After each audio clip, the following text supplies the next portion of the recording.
blah. Y'all already know what it is. Your boy Yaakov, what it do? The outlet to reality. The holdest podcast in Vegas and Chicago. What up? This is the place where you want to hide from your drama or maybe hide from your baby mama. Aha! Just kidding. But anyways, fans, thank you for staying tuned. Don't forget to like, share, comment, and subscribe. Cha-ching! And today we have a very special guest. One of my closest friends in Chicago. Give it up for Cathy. What's up, girl? Hello, David. Thanks for having me again. Of course, girl. I had to, and thank you for reaching out. So it's an honor. You know what I'm saying? So look, I do want to share a story with everybody that happened to me.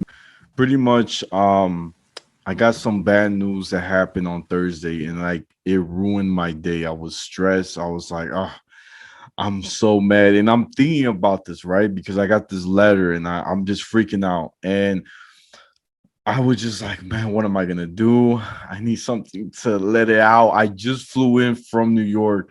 So I just had a great vacation and I get this letter and it's like so sad. And I'm like, I don't know what I'm gonna do. I'm freaking out.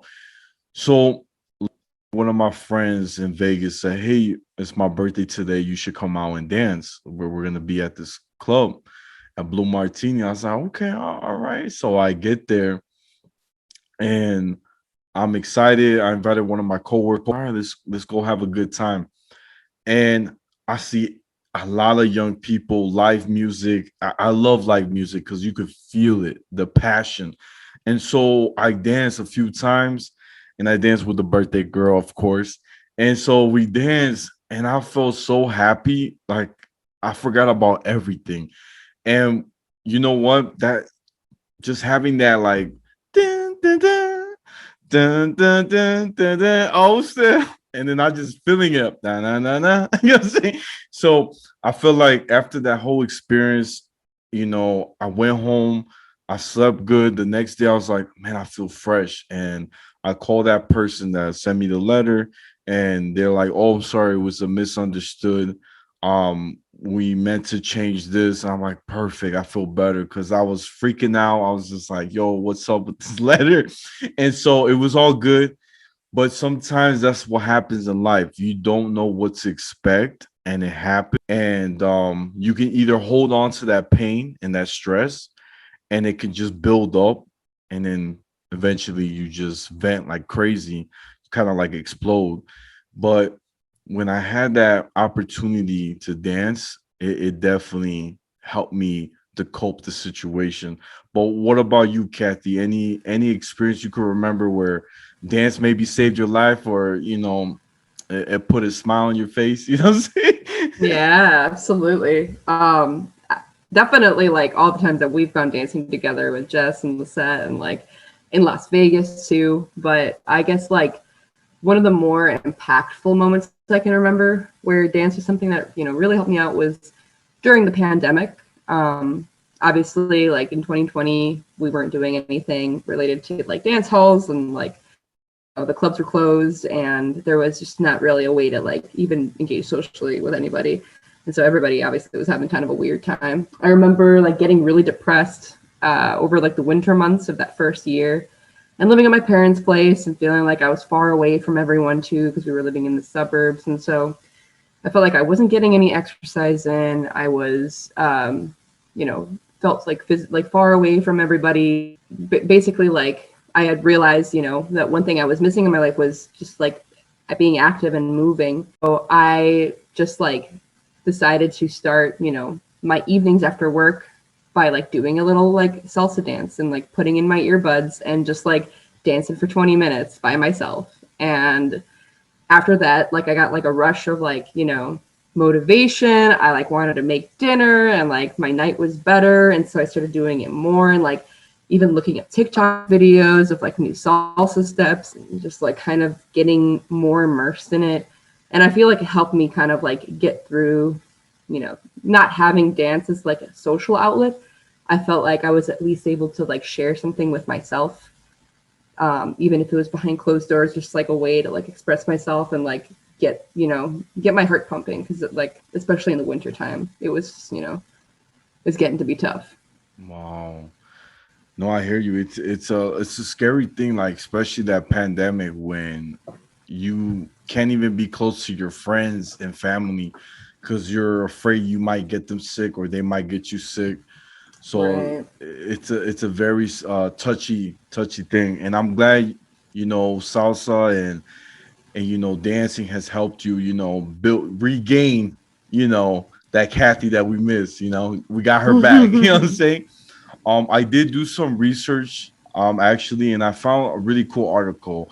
It was by Jocelyn Solis, from the Insider, and it stated how during 1940, there was a girl named Marie Marion Chance who basically came up is the founder, one of the founders for dance therapy, which is amazing. I Mm. think that shows you there's been a long time. And through her study, she explains how in the article that has helped, people with depression, anxiety, ADHD, even people with autism, which I think is beautiful. Like for me, I have ADHD and I can only speak a small percentage of people. But like growing up when I was a kid, I was very hyperactive. I was just very like sometimes all over the place, and doctors would tell me to take medication to help me kind of stay focused. Which is weird Hmm. is that when I would take these medications, it would make me throw up, and it did help me stay focused, but in a way hurting my body, which is weird. I took like different prescriptions, still didn't work, and I actually made a decision at 14 to tell my mom I'm gonna stop taking the medication. I think it's not really helping, and my mom is like, "You sure?" I'm like, "Yeah, I think it's for me. I'm gonna try the different way of staying focused." And what has helped me was before I went to school, I will run for like a good an hour and a half before going to school, Hmm. and dance maybe a little bit 30-minute dance, and that will help my, you could say, my body from being so like moving so much energy to bring it down because now I'm like tired. You know what I'm saying? So now when I got to Yeah. class, I'm like, all right, teacher, I'm all yours. I don't got anything to say. You know what I'm saying? And it helps. And I think that and what people don't understand sometimes, and I can't speak for everybody, but for me, I always looked at if I took medication and I continued to take it, it would hurt my liver. That's a big thing that people don't Mm. understand. Um, and so I had to, take a different route, and I'm grateful. So I thought that was really interesting that I found this, this nice article. And what about you, Kathy? Anything that you found with dance and therapy? Yeah. I feel like yeah, in addition to like the arthritis and like Alzheimer's and all of this and anxiety, I think that's a big one that you mentioned. I feel like one thing that I was reading about too a lot was just self-confidence, like mental, like I guess like more in the sense that like a lot of the reason why people take pole dance classes, for example, it's like less about like for some people it's less about like the shock value of it, but more about the actual exercise ability, like potential with it, and also feeling sexy, feeling strong and like confident. And I think there is this level of confidence that dancing, like no matter if you feel like you're good or bad, just doing it like does for you. And so it, like what I was reading, it was interesting to see that like with dance therapists, a lot of what they're doing is kind of like mirroring your movements or telling you the way that like your movements are maybe contributing to certain ways that you view yourself and how to break some bad habits through dance and through talk therapy and kind of interweaving the two ideas. And so I think that's really interesting. And I feel like salsa music facilitates, has a lot of these sort of ways to get you moving in a way that I feel like other music doesn't. Because you've got the clave, you've got the güiro and like all these other instruments that are doing a lot of different rhythmic sort of like subdivisions that give you a lot to work with. And so it's a really lively sound. And I feel like a lot of salsa music lyrics, like you can probably speak to it more than I can, are just about like empowerment and like feeling good about yourself and like just really wholesome ideas. And so I feel like salsa music in that sense, like for me, feels like a therapeutic outlet because of, you know, a lot of what like the DNA of it basically is. You kind of feel the same? Oh yeah, for sure. Like a lot of people know that, you know, my background, right? I'm Mexican, Guatemalan, and dance is it's been part of my lifestyle, right? I had one girl that my mom adopted. Her name was Desiree. She grew up in my home. She became a sister and she taught me bachata. And it's amazing because I didn't know bachata, you know. You know, so I was like, man, this is pretty cool. And the best person to work with is your sister because I know she would correct me in a way that I won't feel embarrassed, Mm. and I feel like I'll get better because I'm with her every day. So it was hands on. I know in the Jewish faith, especially in the Orthodox, it's very prohibited to dance with the opposite sex, and like Mm. you're not even allowed to even touch their hand or give them a high five. It's very like old school, like until marriage we can, you know, hold hands. And so for me, I was struggling growing up, you know, building my faith in the Jewish faith, and I was struggling how to basically bring the two together if I'm not allowed to, right? And Mm-hmm. so I asked one of my teachers, right, back in Chicago, and I was like, man, what can I do? I love dance, you know. It's just it's a talent I feel like God gave me, right? And I told him one thing. I said, look, I didn't grow up so ultra orthodox where it was a part of my ritual that I couldn't dance at all. And I understand for some people, if they've never had any contact or never danced with somebody, it could be scary because it could, you know, make you nervous. It could lead to temptation. But I said, I don't really have that struggle because when I dance, it's more of a, um, I don't know, it brings out different David, but it's not like that Mm. what some people expect in the club is a whole different thing.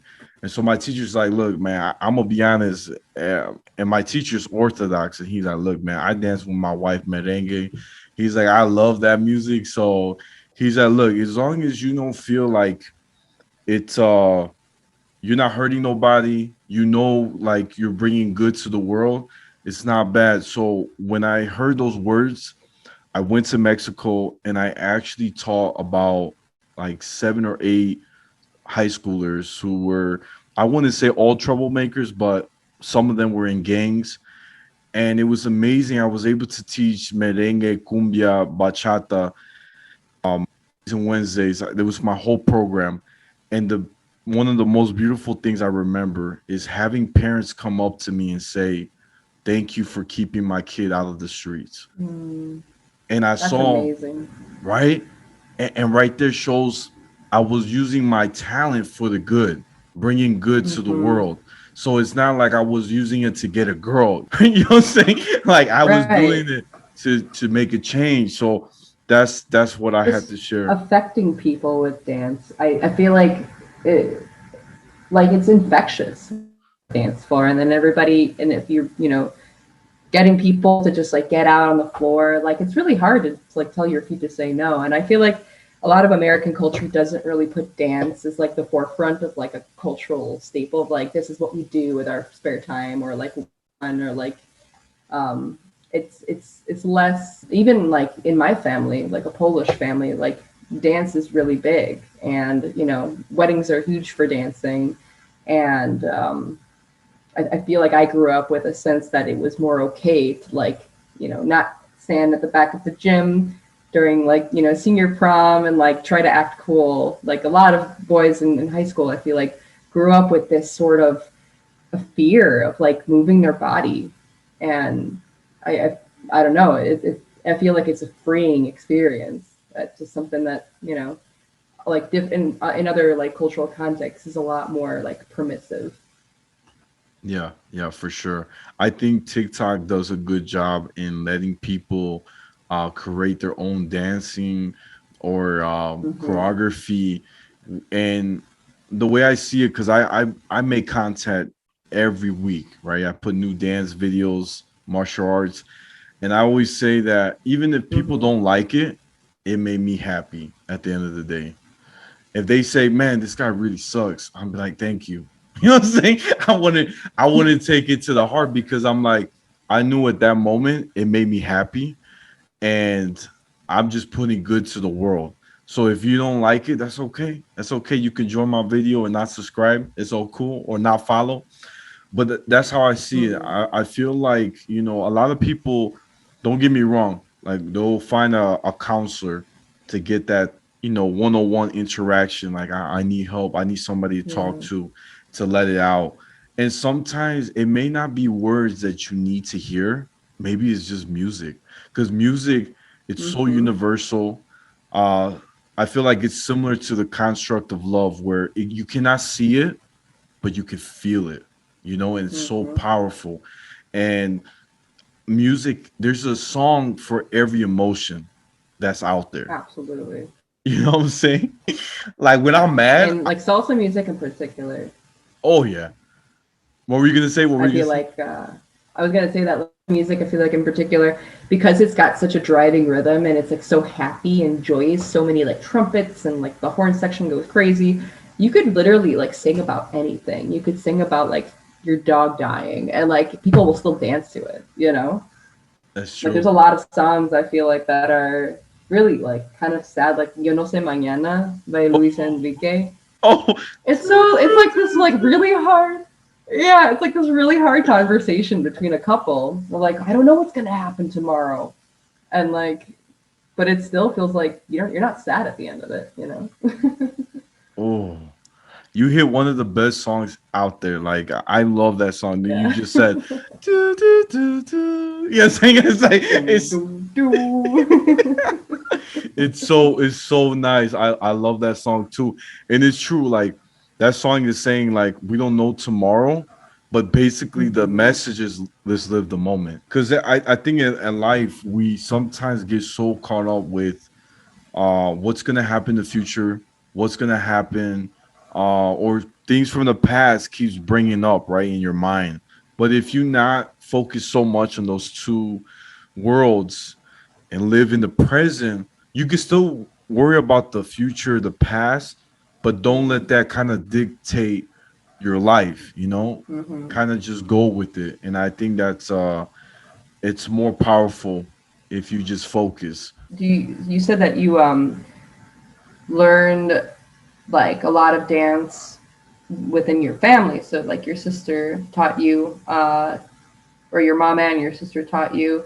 What do you feel like was your experience like in Chicago and then Las Vegas, like in dancing, like the environments for dancing? Do you, because I'm curious because you kind of live this double life of like in Chicago and Las Vegas and you're kind of hopping around. If you kind of sense, any difference in the communities there that like use dance as a way to kind of like, socially get together. So you know what's interesting? Chicago, it's so big in dance, especially in the Mexican community, Puerto Rican community. They have like when they have their Sweet 16, La Quinceañera, it's so big. They have like they go all out. They have like, live music, DJ. They have food for everybody. Don't matter if you're not Latino, they'll still invite you over. It's beautiful. I love that. Vegas is so different on that aspect. They still have like their Sweet 16, but I don't feel like the Mexican community are welcoming to outsiders of Vegas. So like for It's me a bit being from, smaller. yeah, it's very smaller within their own groups, which breaks Mm. my heart because, like, for every holiday, Thanksgiving, um, those big holidays, I could think of New Year's. I never have or Cinco de Mayo, Mexican Independence, any of these big ones. I never get invited from a family that's Latino and be like, "Hey, you want to come over and we'll dance, we'll drink, we'll eat." Never, and it makes me sad Mm. those days. So what I did to help me, kind of like therapy, I actually came up with. I do this voluntarily, where I host events for big venues, for independent restaurants that are struggling financially, and I'll be the host. I'll find the DJs, and I make sure they only play like Latino music and also like some hip hop to, get other Hmm. people not uncomfortable and feel like connected. And I'll basically get everyone dancing in these events. And I do it because I feel like I know how it is to be alone and not to have that family community in Hmm. the Hispanic world in Vegas. And I kind of bring it into life with these events. So I think it's beautiful. I'm able to make a change, and I do this voluntarily. Hmm. I don't charge the restaurants or the venue. I just say, look, I want to help and give back to the community. So this is my way of, let me know. And let's say one of our friends, she will make my Hmm. flyers so it looks nice and fancy. So That's amazing. already I got the whole plug. You know what I'm saying? Yeah. You're sourcing in the community too. Yeah, you got it. Yeah. Now, I do gotta say, I think the Jewish community in Vegas is a lot more opening and welcoming than the Mm. Chicago community. Chicago, they're very hard, strict, especially the Orthodox. It's very hard to even be part of the community because I've been rejected so many synagogues where I got kicked out because I don't look Jewish enough. I don't look I Mm. belong. In Vegas, on the other hand, I've been into so many synagogues. I lost count, but I've never got kicked out or I never felt uncomfortable. So that's a big culture shock for me. And I just Mm. went to New York too. New York, I went this whole week and I talked to this really Orthodox Hasidic guy, and we were talking, having a good conversation, and it was a Jewish New Year, right? And he was being honest with me. He's like, "Look, man, I would love to invite you to my synagogue, but I feel like my people are gonna judge you the moment you walk in because you're not dressed in black and white, you're not wearing the big hats." He's like, It's sad because one of our great teachers, he's a rabbi from the in the old times. Jew is a Jew, no matter what. Mm. And I told him, look, man, I'm not scared. We can play it off real smart. If we go to the synagogue together and people start asking questions, I just say, you're my friend. You're helping me get connected back to my roots. We play it smooth, man. That's how we do it. And he's like, man, that actually might work. I said, see, we can't right away. And you might be right, right? We're assuming that your synagogue might feel uncomfortable with me, right? Because I look different. But you know what? At the end of the day, I feel like I got so used to of rejection that it has become not a stigma, but now it has made me so stronger where I don't let it take it personal. I learned that most Hispanics, most I did a TikTok video about this, how many um Latinos or Black Jews experience this a lot in the whole world where they're judged because the way of their skin. And Mm. a person that is um European or who is Caucasian that is Jewish, it's very easy to blend in. It's just because everyone thinks, like, the media, it's sad, the media focus on one particular group, All those European Jewish. Jews, and you don't really think, a Latino. Really, the first thing you think is, oh, James Franco. Let me, different people. So, um, that's why part of why I do this podcast is to touch different angles, whether it's dance therapy, whether it's starting a band, whether it's learning about the Jewish faith. I like to hit different angles in life because it could connect to somebody whether they're at their home. That's a very good question. I say you're the first person that actually asked me that, so I gotta give you credit, girl. You actually made me use my brain. That's awesome. Yeah, that's super interesting, and not I guess I would imagine being so close to California, there'd be more of a Latino community, but I guess that's like further west than Nevada. Yeah, for sure. I mean, Cali. I'm gonna be honest. Cali's so dirty. I don't like LA. It's so dirty. I've never been. You never been I good, was girl. planning on. So, I was actually planning on going there soon, but now I don't know. No.